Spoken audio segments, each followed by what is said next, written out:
Então, aqui é o professor Rodolfo e seguindo aí com o estudo da ação do vento, o foco desse vídeo aqui é para comentar sobre as velocidades, né? Segundo a NBR 6123 de 1988.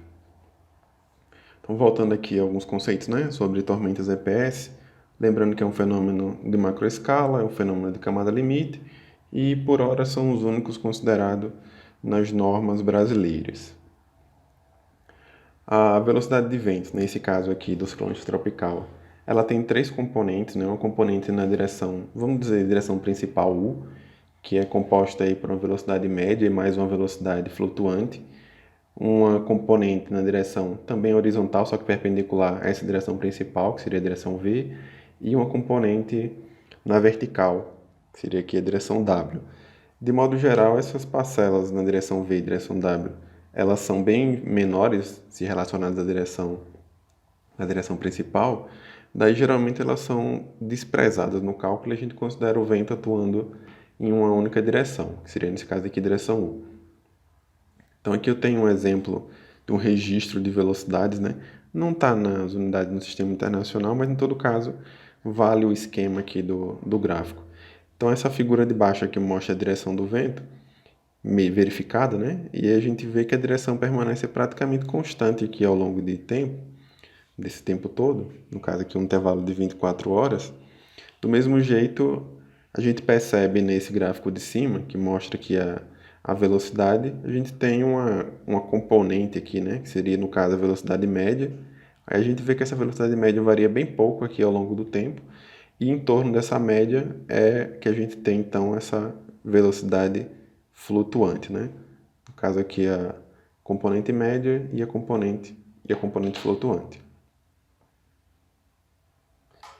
Essa velocidade média ela varia ao longo da altura, seguindo o fenômeno lá da camada limite, né?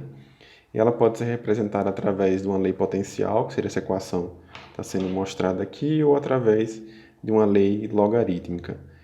Algumas normas, né, de alguns países utilizam a lei potencial, outras utilizam a lei logarítmica. Quer seja uma, quer seja outra, o comportamento é mais ou menos parecido, conforme mostra essa figura ilustrativa aí.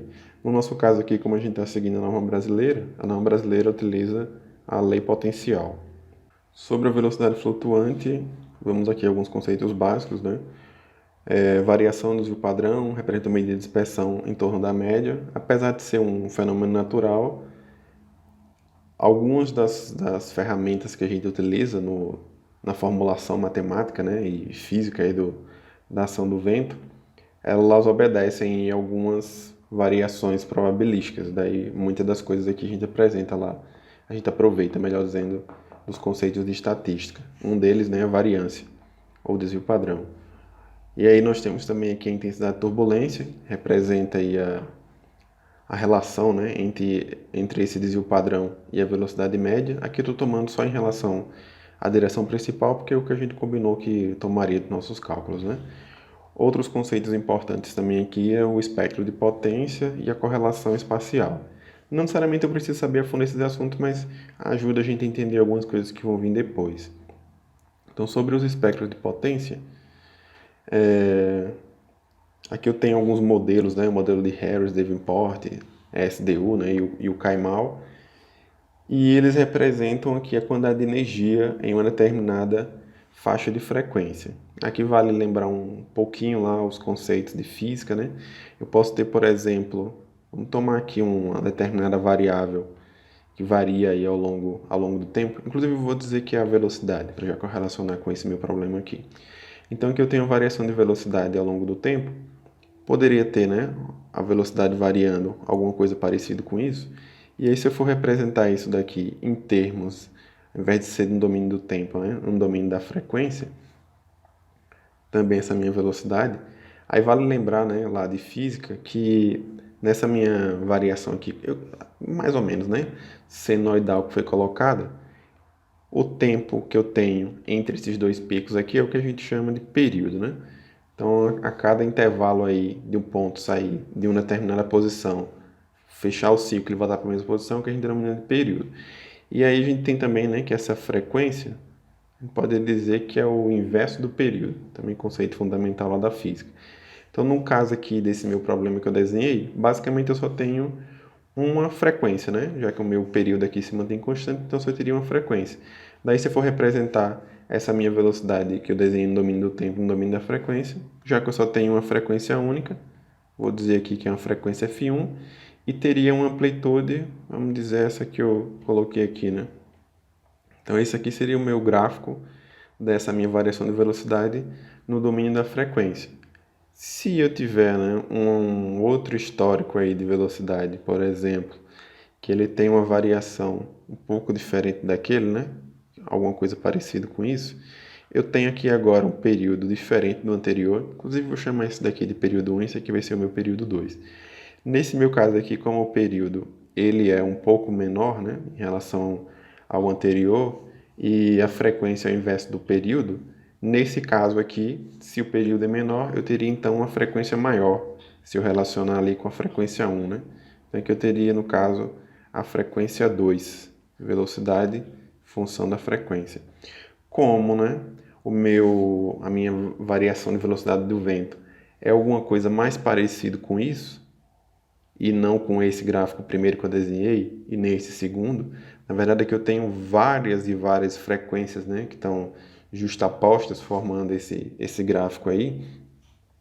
Se eu for juntar esse gráfico com esse, né, esses meus dois gráficos de frequência, poderia ter alguma coisa parecida com isso, por exemplo, né? F1 e F2. No caso aqui do vento, como eu tenho várias frequências acontecendo ao mesmo tempo, teria vários pontinhos desses a serem marcados, né, para todas essas frequências. E aí, se eu juntar esses pontos aqui, eu devo ter um gráfico parecido com esse, que é justamente esse espectro de potência.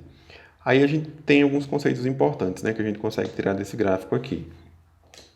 Percebam que aqui está em escala logarítmica, né, as frequências, e a maior quantidade de energia seria nesse intervalo aqui, né, independente da formulação, né.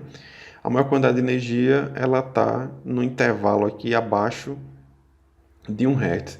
Então eu tenho que ir para estruturas que têm uma frequência, né, de vibração aí abaixo de 1 Hz, é muito provável que ela tenha uma ressonância com a ação do vento, porque justamente a ação do vento tem uma quantidade de energia maior nessa faixa de intervalos de frequência, né, abaixo de 1 Hz. Enquanto que para frequências acima de 1 Hz, a energia contida já é tantas vezes menor, e aí a probabilidade de ter ressonância ela fica diminuta. Nesse caso aqui, né, esse é o critério que a norma brasileira utiliza para dizer se precisa ou se não precisa realizar uma análise dinâmica. Nesse caso aqui, toda vez que eu tiver uma estrutura com frequência acima de 1 Hz, segundo a nossa norma, né, uma análise estática ela é satisfatória. No caso aqui, a análise estática vai fornecer os resultados coerentes, ainda que eu representasse o vento como uma ação dinâmica, as respostas seriam equivalentes. Já no caso de estruturas com frequências abaixo de 1 Hz, torna-se então obrigatório realizar a análise dinâmica na estrutura. Então esse é o critério que a gente segue. Nos vídeos aqui eu vou dar mais ênfase à parte da estática, porque é o que geralmente eu consigo abordar nas disciplinas, né? A depender do tempo aí do andamento, talvez eu faça aí mais uns 2 vídeos falando especificamente sobre a dinâmica.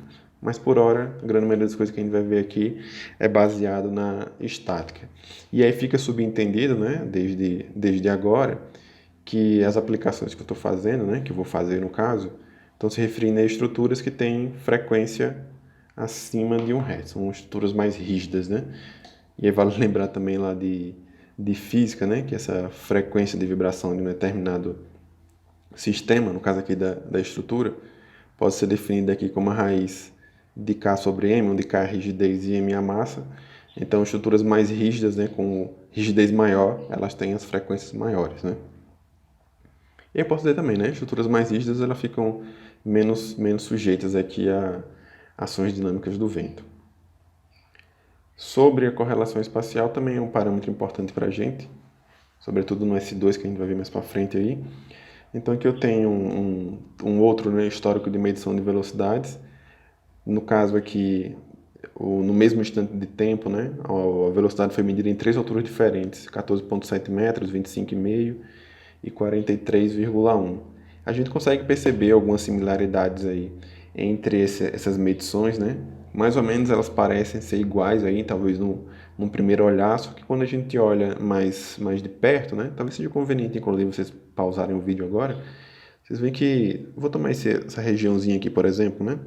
A gente percebe algumas diferenças entre as velocidades. Isso daí se deve justamente em relação à correlação espacial. A correlação seria o seguinte, né? Ele diz aí que quanto mais próximo eu tiver dois pontos, um do outro, essa minha velocidade flutuante ela vai ser tantas vezes mais parecida, né, com essa. Vou botar aqui V1 e V2. Essas minhas duas velocidades elas vão ser mais parecidas. Já se eu tiver um ponto mais afastado, digamos aqui um ponto 3, onde eu tenho uma medição da velocidade 3, essa velocidade 3 ela vai ser um pouco mais diferente da velocidade 1 e talvez um pouco mais parecida, né, com a velocidade 2, já que o ponto 2 está mais próximo do ponto 3. De modo geral, né, a curva de correlação dá um comportamento mais ou menos parecido com isso aqui. E aí a leitura disso daqui seria quanto mais próximo está o ponto, maior é a correlação que eu tenho entre as minhas duas velocidades. Entenda a correlação, elas são mais parecidas, né? E quanto mais distante eu tiver o meu ponto em relação ao meu ponto de referência, menos parecidas essas velocidades serão. Isso é importante, como já disse, mais para frente aí para a gente entender alguns dos fatores aí de correção das velocidades. Bom, e agora sobre a velocidade de vento segundo a NBR 612388. Primeira coisa aqui é saber qual é o tipo de análise, né? Se for análise dinâmica, a velocidade vai ser dita por uma velocidade média mais a velocidade flutuante. Como eu já disse aqui, eu vou dar mais ênfase na estática. Se for o caso, depois eu retorno aí a falar sobre a dinâmica. Então, no caso aqui da análise estática, onde os efeitos dinâmicos, né, eles não são tão importantes assim, a velocidade é dita como uma velocidade característica, que é igual aí o produto desses quatro fatores, né? A velocidade básica V0, o fator topográfico S1, fator S2 e o fator probabilístico S3. Daí eu vou comentar sobre cada um deles agora. A velocidade básica, segundo a norma, né? A gente pode verificar qual é essa velocidade partindo desse mapa aí, que é o mapa de isopletas. A leitura desse mapa seria o seguinte, né? Eu tenho aqui algumas curvas, por exemplo, essa daqui. Essa daqui tem o número 35. Então ele me diz aí que todos os pontos, né, estiverem abaixo dessa curva, a velocidade vai ser igual a 35. No caso aqui, 35 metros por segundo. Todos os pontos que estão abaixo dessa curva, a velocidade seria igual a 30 e assim por diante em cada um desses aqui, né? Alguns comentários aqui sobre o mapa, né? Essa região aqui do norte e nordeste que está rachurado, né? De modo geral, a gente toma o fato aqui é que a época não tinha ainda medições suficientes, né, para fazer um trabalho estatístico sobre isso. E essas regiões aqui, elas não teriam curvas, né, vamos dizer assim. Mas como essa região está circundada aqui, né, por curvas de 30 metros, prática comum aí é tomar essa região toda aqui como sendo 30 metros por segundo. E aí a gente consegue ver também nesse mapa, né, algumas outras informações, que as velocidades aqui no Brasil, as velocidades maiores, elas ocorrem mais ao sul, né? Aqui, por exemplo, eu tenho uma curva de 50. Outra coisa importante aqui sobre esse mapa, que é uma bobeira, né? Mas que há notícias aí de alguns projetistas que de vez em quando derrapam nisso, é que eu tenho alguns pontos marcados aqui, por exemplo, aqui na Bahia eu tenho o ponto 24, tem outro aqui o ponto 40. Esse ponto aqui é o ponto número 5, né? Aqui eu tenho ponto 27, aqui eu tenho ponto 26 lá em Alagoas, né? Pô, eu estou num mapa de isopletas que me dá velocidades de vento. Eu vejo esses números aqui, né? Talvez aí inocentemente, posso pensar que esses números se referem a velocidades, né? Embora não seja dito na norma, faz parte lá do anexo, né? Ele dá a localização, mas não é dito diretamente que se refere a esses números. Esses números aqui, na verdade, eles não são velocidades, eles são as identificações das estações meteorológicas de onde foram pegas as velocidades. Então aqui, por exemplo, esse número 24 não significa que a velocidade aqui é 24 metros por segundo. Aqui é a estação de medição número 24. Tem um caso famoso aí, né, do prédio que caiu lá no Paraná. E é uma das coisas que estava de errado, né? Um dos motivos de terem caído é que a velocidade foi considerada lá igual a 22, quando na verdade não seria 22. Então essa daqui é o mapa de velocidades, né? Algumas coisas importantes também aqui sobre essas velocidades. Ela tem algumas características bem específicas, né? Então, uma das características desse mapa, dessas velocidades, melhor dizendo, é que ela é uma velocidade que foi aferida, né, em terreno plano, é uma das coisas, né, a ser verificada. Em terreno plano, outra característica também é que é em terreno aberto, sem grandes obstáculos. Também ela tem como característica que ela se refere a uma velocidade na altura de 10 metros e também ela se refere aqui a um tempo de retorno de 50 anos. Eventualmente, as nossas estruturas, né, elas não estão adequadas aqui nesses parâmetros, e aí quando não é o caso, né, é daí que surgem esses outros coeficientes aqui, S1, S2 e S3, que servem justamente para fazer essa, digamos, correção, né, para a nossa estrutura. Então, sobre o fator topográfico S1, ele considera as características do relevo, onde está localizada a edificação. No caso de terrenos planos, não há o que corrigir, então o fator topográfico seria igual a 1. Em vales profundos, pode-se considerar 0,9. Aí aqui a norma chama a atenção, né? Que usar com prudência esse 0,9. No caso de taludes, isso aqui fica em função da altura, e aí o S1 resulta, né, num valor que é maior ou igual a 1, que eu tenho a figura ilustrativa lá da norma, né, indicando aí os morros e os taludes. Então é dito aí que no ponto A dos morros, né, e no ponto A e C dos taludes, ponto A do morro e A e C dos taludes, esse fator pode ser considerado igual a 1, e no ponto B, né, ou numa região aqui intermediária, pode ser utilizado aqui essas funções para calcular o valor do S1. Tem um limbo aqui, né, entre 3 e 6 e entre 17 e 45. Se porventura a inclinação do talude do morro cair nesse limbo, né, a norma recomenda uma interpolação linear para calcular o fator S1. Bom, em relação ao fator S2, né, ele relaciona aqui a rugosidade do terreno, corrige várias coisas no mesmo fator, né? Relaciona a rugosidade do terreno, as dimensões de edificação e a altura sobre o terreno. A norma classifica as categorias de rugosidade em 5, né? Categoria 1, por exemplo, superfícies lisas de grandes dimensões, com mais de 5 km de extensão, medida na direção e sentido do vento incidente.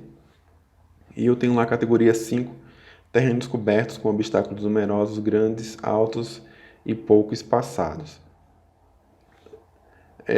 Notadamente, né, eu vou ter velocidades maiores na categoria 1 em relação aqui à categoria 5. A norma, inclusive, traz uma formulação, se for o caso aí de considerar uma transição entre categorias, né? A minha edificação está localizada ali na transição entre categoria 1 e categoria 2, por exemplo.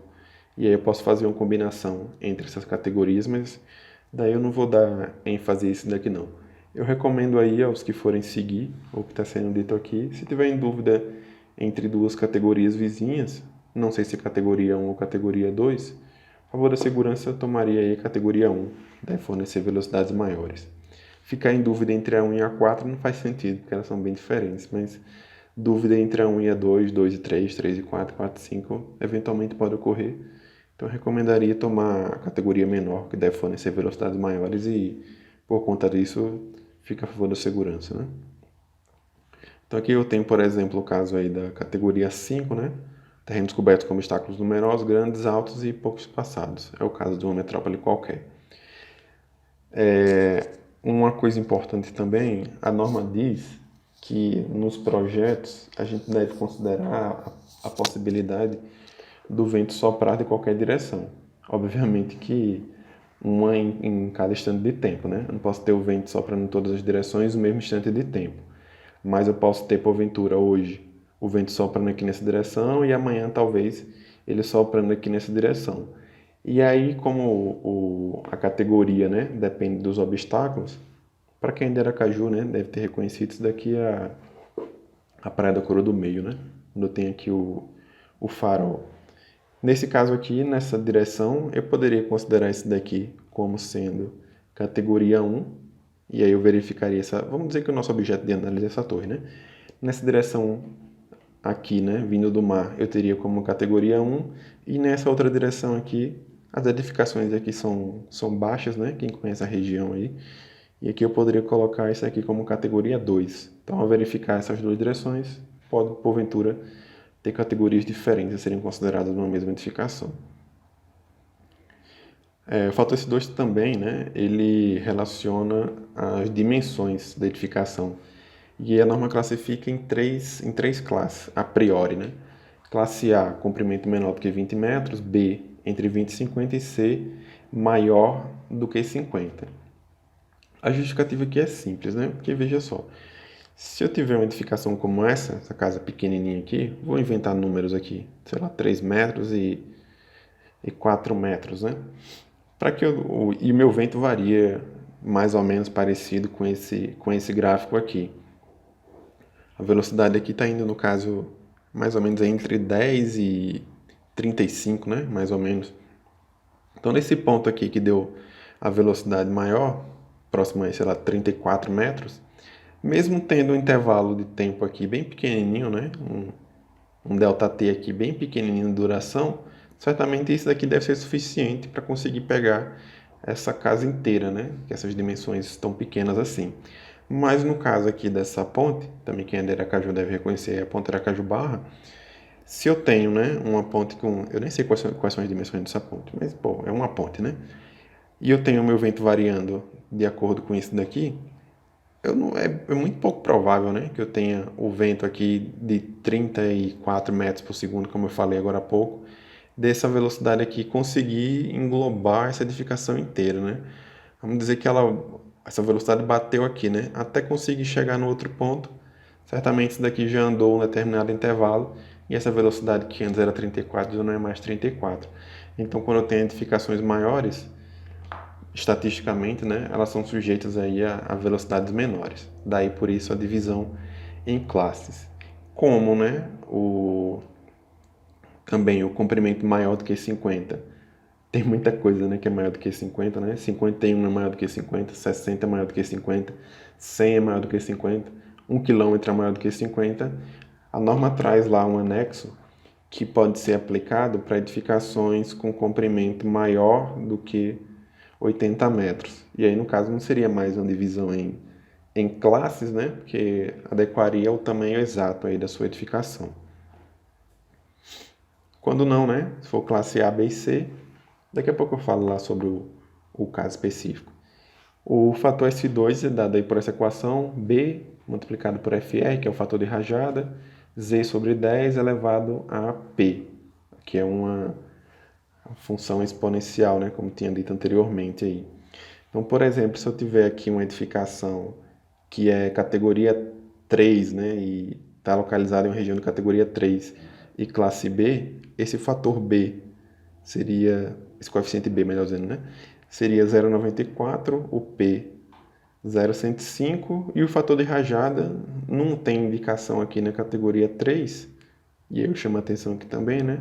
O fator de rajada é indicado na categoria 2, porque é o que é medido na velocidade básica, né? Mas em suma o fator de rajada ele depende apenas da classe. Eu acharia até mais interessante que ao invés de ele estar indicado aqui na categoria 2, preferia indicar aqui como categoria todas, e aqui eu faria a indicação do fator de rajada 1, 0,98 e 0,95, já que não depende da categoria e apenas da classe. Então eu retiraria ele daqui e colocaria ele numa linha a mais, se fosse o caso. Outra coisa também que é dada aqui nessa tabela, embora a norma não diga, né, mas fica aqui a termo de curiosidade, é indicado aqui um valor de ZG, né, categoria 1, 250, 2, 300. Esse ZG, no caso, seria justamente a altura da camada limite. Então, aqui eu tenho o comportamento, né, da camada limite. Esse pontinho aqui, onde é a minha velocidade mais não varia, ou se varia, varia muito pouco, esse ponto aqui seria o ponto da camada limite. E aí é justamente essa altura aqui que é indicada como sendo o ZG. Então aqui eu tenho, por exemplo, na categoria 1, o ZG é 250 metros, categoria 2, 300. E assim por diante, tem até a categoria 5 que tem lá o ZG igual a 500. É até intuitivo, né? Porque se eu pensar aqui que a categoria 1, os meus obstáculos são menores, né? Ou inexistentes às vezes, eu tenho a possibilidade do vento desenvolver a velocidade em alturas menores, né? Então por isso o ZG é menor. Já no caso aqui da categoria 5, onde eu tenho vários obstáculos, né, numerosos e poucos passados, como é dito lá na descrição, para que eu consiga atingir a velocidade máxima, certamente eu preciso de uma altura maior, daí o 500, né? Enfim, o caso que eu disse lá, né, das edificações maior do que 80 metros, se for o caso aí de ser considerado, né? Se for considerar como classe C, termina que o cálculo ele fica mais, fugiu a palavra, fica mais conservador, né?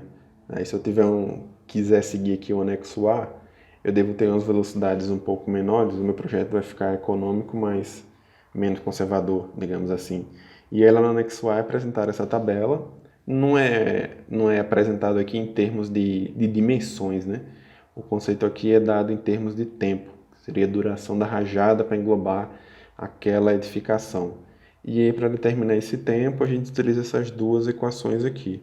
Então, esse tempo é igual a 7,5 multiplicado por L, o L no caso em metros, e esse VT seria a velocidade no tempo T, né?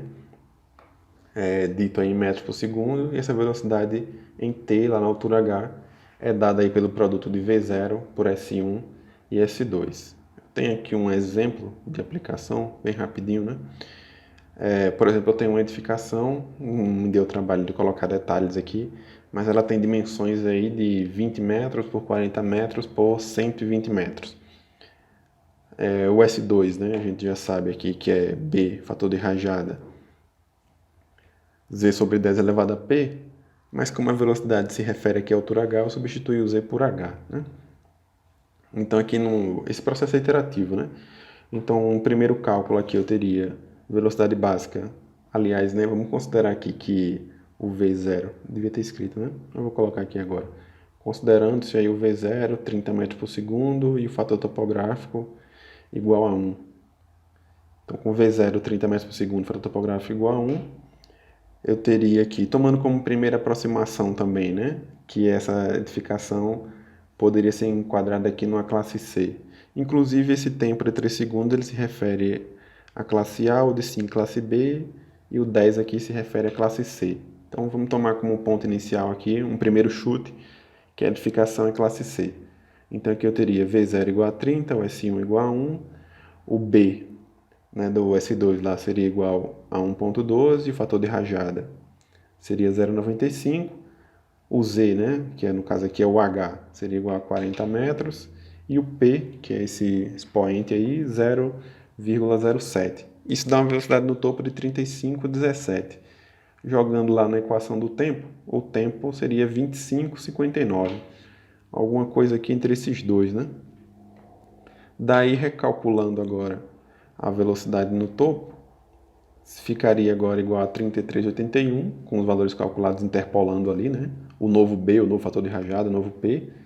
E aí esse tempo de 33,81 essa velocidade, perdão, dá um tempo agora de 26,62. Um pouquinho diferente com o anterior, né? Mas refazendo aqui a análise, a nova velocidade seria 33,75, o tempo 26,67, acho que já está mais do que satisfatório, né? Então, para certificação, poderia considerar um tempo aí de rajada de 26,67, o que me daria o coeficiente B 1,147, fator de rajada 0,88 e o P de 0,078. Bacana, né? Então, o fator estatístico é esse 3, né? Ele está baseado aqui em conceitos estatísticos e considera o grau de segurança requerido e a vida útil da edificação. Nesse caso aqui, a norma divide em 5 grupos, né? Grupo 1 a grupo 5. O grupo 1 seriam aí as edificações cuja ruína total parcial pode afetar a segurança ou possibilidade de socorro, né, a pessoas após uma tempestade destrutiva, hospitais, quartéis de bombeiro, forças de segurança, centrais de comunicação, etc. E eu tenho lá, seria o grupo mais importante, né, posso dizer assim, em relação ao grau de segurança exigido, né. E o grupo 5 é edificações temporárias, estruturas do grupo 1 a 3 durante a construção. Tem umas discussões aí também sobre esse grupo S3, né? Por exemplo, se eu tiver uma... Aqui ele fala em central de comunicação, né? Se eu tiver uma torre de telecomunicação, essa torre seria enquadrada aí no grupo 1 ou não, né? Porque a torre não é uma central, mas de repente eu posso ter um lugar longínquo aí onde a torre fornece a comunicação daquela região inteira. Enfim, tem alguns projetistas aí que preferem não considerar, consideram valores de S3 um pouco mais baixos, né? Porque um S3 mais alto geraria uma velocidade mais alta que dá os efeitos maiores do vento, né? Então, economicamente não seria interessante. Um destaque aqui também que eu faço do S3, a norma também traz aí o anexo B, né? No qual ele diz lá que o projetista pode também calcular o fator S3 utilizando essa equação aí, definindo aí quem seria esse tempo de vida útil, M, né? E de acordo aí com a probabilidade de falha, esse PM, que é indicado aí. Então aqui é indicado, por exemplo, né, se eu tiver uma vida útil prevista aí de 10 anos e a probabilidade de falha requerida, né, for de 20%, por exemplo, né, o fator a ser utilizado seria aqui 0,98. Aí aqui, né, eu acho que vale destacar, tem uns valores aqui que são bem pequenos, né? Um S3, por exemplo, aqui de 0,53, que é indicado na norma, né? Fiz questão, inclusive, de só printar a norma para colocar aqui. Só que essa tabela, né, lá no começo ela diz, né? Olha, cara, se você quiser, você pode utilizar lá a tabela 23 do anexo B para calcular o seu fator S3.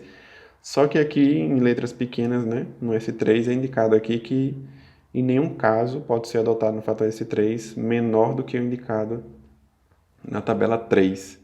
E a tabela 3 é que eu mostrei no slide anterior, né? Cujo menor valor aqui é 0,83.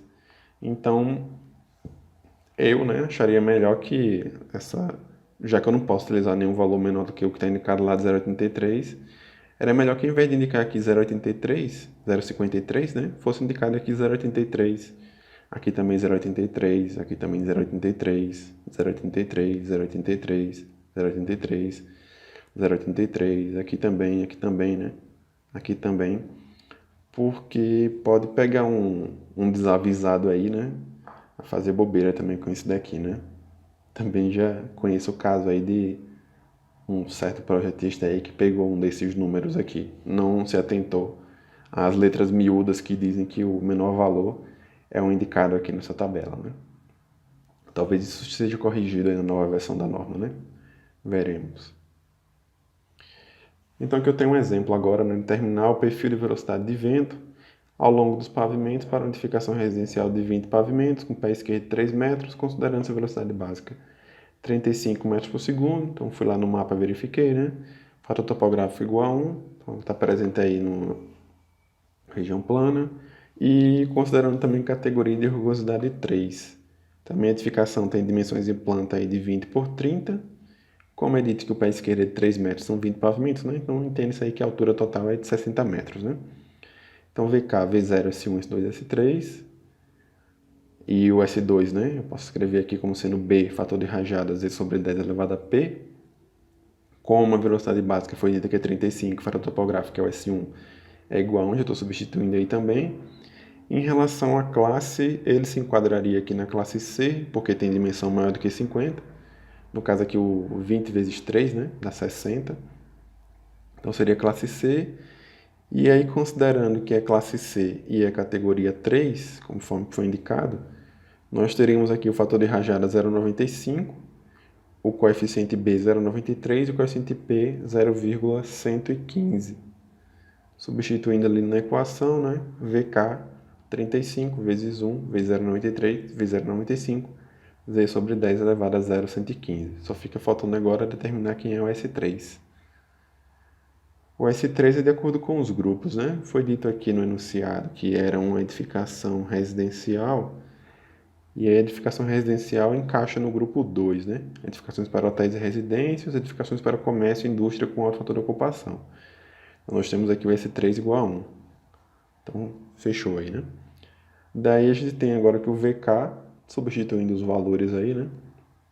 O VK seria igual a 30,9225 Z sobre 10 elevado aí a 0,115. Eu não sei se eu já falei aqui, né? Mas o Z é a altura medida a partir do nível do solo, né? Onde está localizada aqui a edificação. Então, esse daqui seria o Z. Então, vou traçar aqui o gráfico, né? Ele pede lá ao longo dos pavimentos, né? Se fosse em sala de aula, eu escolheria alguns pavimentos aí. Só que eu joguei no Excel, né? O VK, dado por essa equação aí. Então, aqui eu tenho a variação de velocidade aí ao longo da altura. Então, eu chego aqui lá no topo. Vacilo, né? Devia ter marcado aqui os pontos também, né? Mas eu vou dizer aqui, confiram aí depois vocês, né? Alguma coisa aí em torno de 38 metros por segundo, né? Confiram esse valor para mim depois. Só substituir aqui o Z por 60. Deve dar alguma coisa aí em torno de 38. Em todo caso, né? Dada a formulação aí, a gente percebe que nos primeiros pavimentos as velocidades são menores, né? Que tem 25, 20, né? Nessa altura daqui, mais ou menos aí no quarto pavimento. Eu tô lá com alguma coisa em torno de 30 e já no último já está indo lá para casa dos 38, né? Então essa seria a variação de velocidade ao longo da altura. Isso foi dito como sendo de categoria 3, né? Como, só para fechar aqui, se eu tivesse, não fosse categoria 3, fosse categoria 1, 2, 4 ou 5, lembrando, né? Categoria 1 eu tenho pouquíssimos obstáculos ou nenhum, né? Vou botar assim, categoria 1. Categoria 2 eu já tenho alguns obstáculos aí, né? Um pouco maiores aí, mas ainda assim espaçados. Esse aqui já poderia ser o caso da categoria 3, e aí vamos exagerar aqui, né? O caso da categoria 5, edificações bem altas, né? E bem próximas uma das outras, né? É o caso aí das metrópoles, né? Então, se essa minha edificação foi dita que era categoria 3, se porventura fosse categoria 1, as velocidades seriam um pouco maiores, né? Porque ela tem mais liberdade para correr em pequenas alturas. Categoria 2 já seria uma coisa um pouquinho maior, né? Em relação, um pouquinho menor, perdão, em relação à categoria 1. Categoria 3 está marcado. Categoria 4 seria as velocidades um pouco menores e categoria 5, né? Ainda é menor do que todas. Então, quanto maior aqui o número de obstáculos, né? Menor seria essa velocidade. Claro, né, que tem outras coisas a serem verificadas aí, né? Os efeitos de vizinhança e tal, né? Efeito Venturi que pode acontecer, mas isso daí eu comento em vídeos futuros, tá? Por hora, é isso aí. Então, análise estrutural, professor Rodolfo, né? Coordenação de Engenharia Civil, Campus Aracaju.